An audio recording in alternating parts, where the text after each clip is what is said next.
What's up, everybody? You're very welcome along to tonight's Anfield Agenda 10-minute transfer roundup. As always, you know the drill. I'm going to run through the latest stories around the football club, give you my thoughts on them, give you a little bit of insight, and hopefully we come to a bit of a consensus that all is tickety-boo.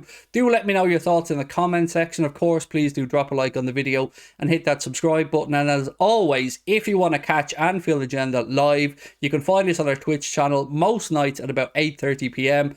Tomorrow night, it'll be myself and Mr. Paddy Murphy. The link to our Twitch channel is in the description of this video, and that's where you'll get all of our live content for the upcoming season. Right, let's get talking about transfers. Start the clock. Right, where are we with Darwin Nunez and his move to Liverpool Football Club? Well, the first part of his medical took place today, and the second part is scheduled to take place tomorrow. I know there's a lot of impatient people out there who are waiting for the transfer announcement. We seen Manchester City make Erling Haaland's announcement today. Was that done accidentally, or was it done to coincide with Nunez being in Liverpool? I don't know, but either way, I respect it. I do respect a little bit of shithousery, I have to say. I like it. So yeah, where are we? Basically, Nunez' first part done today. Second part will take place tomorrow. With it being a record transfer fee, the club are of course going to be completely thorough in their investigations, in medical investigations, looking over his injury records, all that kind of stuff. So don't fret, don't worry about it. Benfica have already announced the deal from their side. There's nothing that will scupper it other than something showing up completely out of the ordinary in the medical. I know your mind immediately goes to Nabil Fekir, but again, I don't think so on this one. I'm still a little bit dubious on exactly what happened around Nabil Fekir, but I don't expect any hiccups here. The transfer fee has been agreed and announced. What else have we got? Wages. Again, I've seen some mad reports. Some people trying to say Liverpool are paying €250,000 a week for Darwin Nunez. Again, I'm going to stick to the 6 million a year salary that I spoke about before. And that's pretty much where we are with regards to Darwin Nunez. Now, an interesting battle is, who's going to win this battle of the strikers? Who's going to win between Jurgen Klopp and Pep Guardiola? Who's going to win between Haaland and Nunez? On our live stream earlier on, I was asking people to put in a guess as to who will score the most Premier League goals this season and how many both will score. So as an example, I'll give you my guess, and we can come back and look at this video next season. I'm going to go for 18 to 20 Premier League goals for Darwin Nunez, and I'm going to go for, and this is a rather specific number, 26 for Haaland. So I do think this season Haaland will settle maybe a little bit quicker and be a bit more prolific than Darwin Nunez. So let me know your thoughts, and again, we'll look back on this next season and see who got it right. Calvin Ramsay, where are we with regards to his move to Liverpool? Well, I told you guys that Aberdeen were really trying to squeeze out every penny in this transfer. And you know what? I don't blame them, because they're seeing Liverpool spending up to €100 million or about 85, 86 million pound all in on Darwin Nunez, including add-ons. And they're saying to themselves, hang on a minute here now. We're being offered, what, £4 or £5 million for probably our best player? So look, I respect it as well. Aberdeen have to look after Aberdeen side of things and make sure that they can bring in what is a pretty significant amount of money to Aberdeen Football Club, particularly when you realise that I think their previous transfer record was about £3 million. Now, what they're asking for varies massively depending on who you believe or what you read. So £4 to £6 million is rumoured to be the deal that Liverpool are currently putting forward. 4 with a couple of add-ons, bringing it closer to 6. Some outlets are reporting that Aberdeen are looking for 5 and 5 in add-ons, and others are saying that it'll be somewhere between 6 and 8. Either way, it'll get resolved, it'll get sorted. Calvin Ramsay wants to come to Liverpool, Liverpool want Calvin Ramsay, and Aberdeen are doing exactly the right thing in fighting for every single penny. And I'm sure that a compromise will be reached that suits both parties, and that Calvin Ramsay will then undergo his Liverpool medical, all of the usual stuff.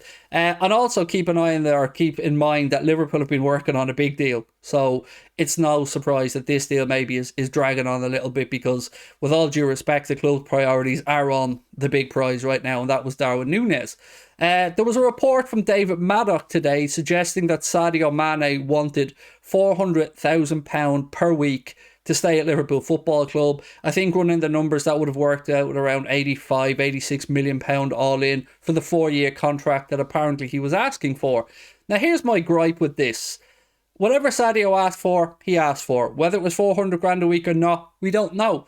But I just don't see the need for it. I don't see the need for the reporting around this style with Sadio Mane. Sadio made his decision. We need to respect Sadio's decision, and the club, of course, need to do the best thing for the club as well. So Sadio Mane should and will leave Liverpool as a legend. That's not up for debate. So what I would urge is, and look, we're all a little bit guilty of this, myself included. We've all spoken about wages and stuff like that and who was asking for what. Just let the man go. Just let the move happen. Allow Liverpool and Bayern Munich to agree on the fee. That fee will probably get close to around £40 million. And he will sign on for Bayern Munich and he will earn more money than he did at Liverpool. That's no big surprise because, in my opinion, he was being massively underpaid at Liverpool. And I think when he moves on to Bayern Munich, he'll do good things. And we'll probably lock horns with Sadio in the Champions League at some point. But don't buy in any of this story about Bayern maybe pulling away or looking at other targets. Julian Nagelsmann, the manager, is the one who was pushing this transfer. He singled out Sadio Mane as somebody who we wanted to bring in. So again, that deal will get resolved. Sadio will get his move. And I would urge all Liverpool fans to just say well done to Sadio. Thank him for his time with the club. He doesn't deserve to leave with any bitterness. And I don't like the leaks or the media angles trying to, portray the club on one side, Mane on another side. Just let it go. Leave him be. Sadio deserves all the respect that he gets. And he'll move on.